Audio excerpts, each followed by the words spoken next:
So recently, I've been reflecting on my last 10 years operating in the retirement space, and I've realized that time and time again, there are a number of lessons I've used to help guide retirees through the ups and downs of retirement. Today, I'm going to share those lessons with you.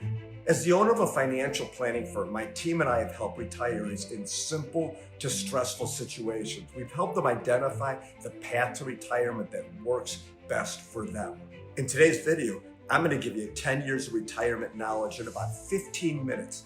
Some of the lessons you hear may not be easy to swallow, but often that's the exact advice you need to hear. So let's get right to it.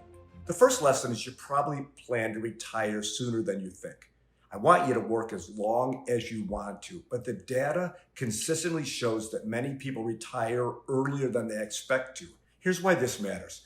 There's a crucial concept in retirement planning that the last 5 years before and the first 5 years after retirement are particularly important. If you plan for 5 years of work but only end up working for 2, your financial plan may fall short, especially if the market is not behaving. Translation, it's down. Let me give you an example.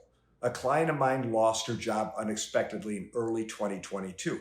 She had started the year full of enthusiasm, even staying up until midnight on New Year's Eve, only to discover her job was in jeopardy soon after. She wasn't alone. Many retirees are forced to retire earlier than planned, with data showing that around 50% of retirees leave the workforce earlier than expected. The reasons are often beyond their control. According to the Employee Benefit Research Institute, the primary causes include health issues or disability, company downsizing or layoffs, and needing to care for a spouse and other family member. There's also a thing called ageism. Exiting the workforce earlier than planned, whether by choice or by necessity, can lead to serious financial challenges if your savings aren't prepared to be used ahead of schedule. If you have to start using your retirement savings during a downturn, like the bear market in 2022, when the S&P dropped nearly 20%, it can impact your retirement permanently. For example, if you had $500,000 and followed the 4% rule, withdrawing $20,000 a year, a 6% gain would leave you with $510,000. But if the market dropped 10%, you'd be left with just $430,000 after withdrawals. This would clearly change the course of your retirement. Fortunately, my clients follow a few simple guidelines. Number one, we automatically plan to retire 3 years earlier than expected. And number two, we don't take any risk with the money we need to pay for the first 5 years of retirement. That way, if you retire earlier than planned, you're still in a secure position. By the way, if you're enjoying this video and want to hear more about why you may be able to retire sooner than you think, I'm making a video breaking that down in more detail in the near future. So make sure to subscribe so that you don't miss on that. On to lesson 2. The second lesson is you're probably thinking about long-term care insurance incorrectly or incompletely. Let me explain. Before I break this down, I'd like to share what long-term care insurance actually does. In exchange for a premium or a series of premiums, an insurance company promises to provide a certain amount of money later in life if you're unable to care for yourself. This happens when you can no longer perform 2 out of the 6 activities of daily living. The ADLs include dressing yourself, feeding yourself, transporting yourself, maintaining personal hygiene, managing continence, and using the bathroom independently.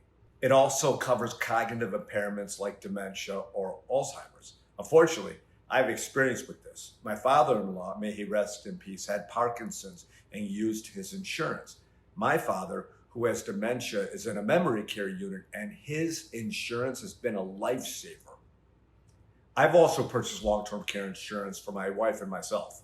So yes, I'm a fan, but I think people get it wrong. Sure, long-term care insurance helps if you need care later in life, but what about earlier in retirement? What if you could spend more money when you're younger and healthier? You may know the popular go-go, slow-go, and no-go phases of retirement. This framework, introduced by Michael Stein in the 1998 book, The Prosperous Retirement Guide to the New Reality, breaks retirement into 3 phases. The go-go phase, when retirees are active, healthy, and energetic, often traveling and engaging in various activities. the slow go phase when aging starts to slow you down, but you still maintain some independence and an active lifestyle. And then the no go phase when health issues limit mobility and independence, leading to more time spent at home. Now, if we're to set aside the end of life costs from serious illnesses or cognitive decline for a quick moment, all the data shows that normal spending decreases as you go through these phases. According to the Bureau of Labor Statistics, there's an 18% drop in average spending when you compare expenditures between the categories 55 and 64 to 65 and 74. The drop is even greater for those 75 and older. In short, people spend less as they age, unless there's a long-term care health event. This is where long-term care insurance becomes valuable. If you get seriously ill, like my dad with dementia, you want the financial help. But here's the lesson. People who don't insure against long-term care costs often spend less throughout the entirety of their retirement because they fear they won't have enough to cover their needs. Let's ask AI, because everybody's doing it. Do people spend less in retirement because they fear paying more for healthcare later on? According to eHealth, 63% of retirees say healthcare costs are their biggest financial concern, and 55% say these concerns cause them to spend less. BlackRock reports that some retirees plan to cut spending early to save for long-term care costs. Kaiser Family Foundation found that 73% of people between 50 and 64 are anxious about affording residential care in retirement. Translation, they spend less.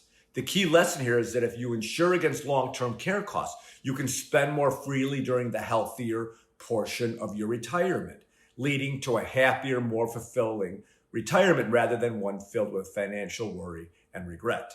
The next lesson is that income is all that matters. Dependable deposits are guaranteed sources of income that you can count on throughout your retirement, regardless of market fluctuations. They typically come from stable sources like pensions, Social Security, or annuities. These deposits are designed to provide a steady form of cash flow without the need to sell investments or worry about how market conditions might affect your retirement. In contrast to projections and assumptions, dependable deposits offer predictability and peace of mind, ensuring that your essential expenses are covered no matter what the economy does. Here's the interesting thing about the 401k plan. It wasn't supposed to support nearly your entire future. The 401k was supposed to be a savings plan incidental to a pension. It was not supposed to be a retirement plan. A 401k was a simple way to save a few dollars. The pension was the reliable way to put dollars in your checking account each month. These days, because fewer people have pensions, millions of Americans have their retirement dreams riding on a misunderstanding that their 401ks and IRAs are retirement plans. These vehicles are not retirement plans. The American Society of Pension Professionals and Actuaries says this about the 401k plan. The great lie is that the 401k was capable of replacing the old system of pensions. You may know the name Ted Bennett. He created the 401k concept, and he calls the 401k a monster gone awry because these days people are left to their own devices when it comes to financial planning. What's even more troubling, people are forced to make complex financial decisions as they age. That's a recipe for disaster. Lesson number 3 is the more streams of dependable income, the better. Lesson number 4 is that comparing yourself to others and stock market indexes is a waste of time. Here's a personal story to illustrate.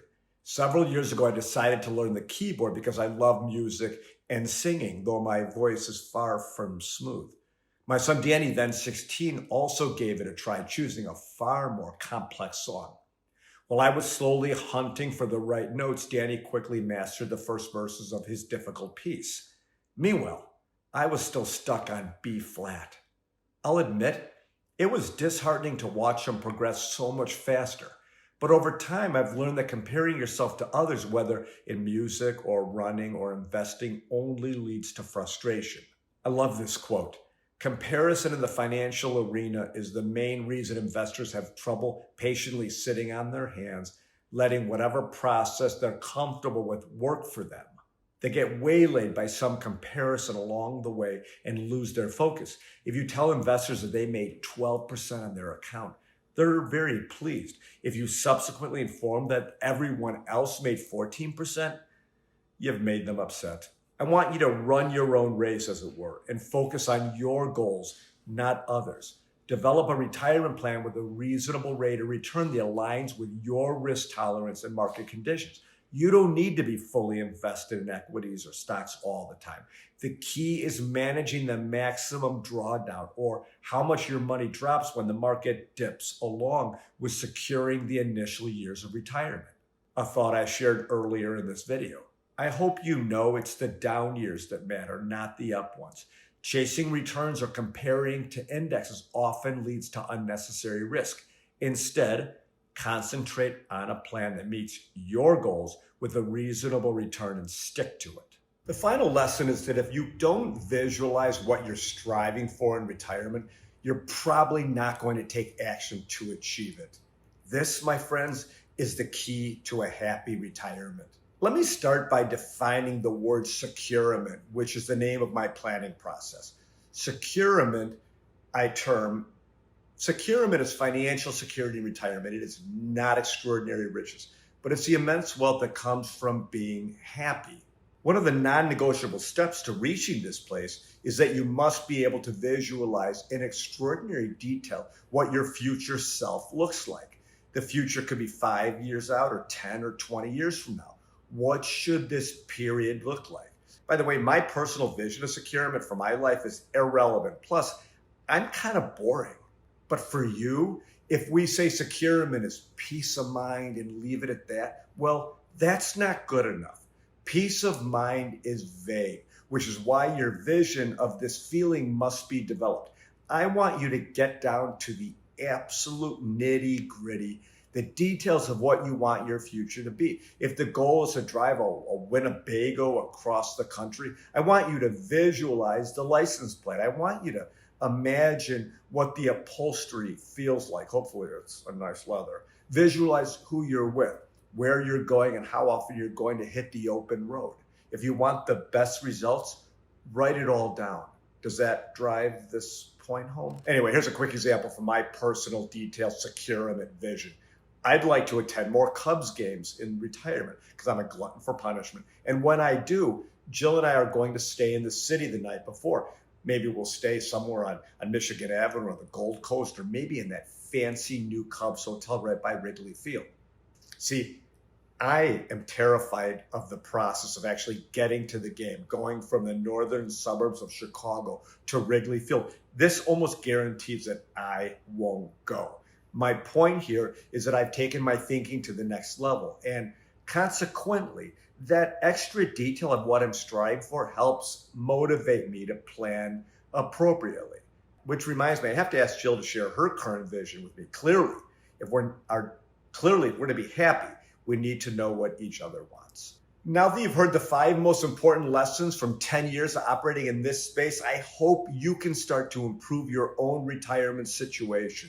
As always, though, there are elements I have not been able to factor in here. If you want to learn more about how I can help your specific situation, click the link in the description to book a free one-on-one consultation. And of course, thank you for watching.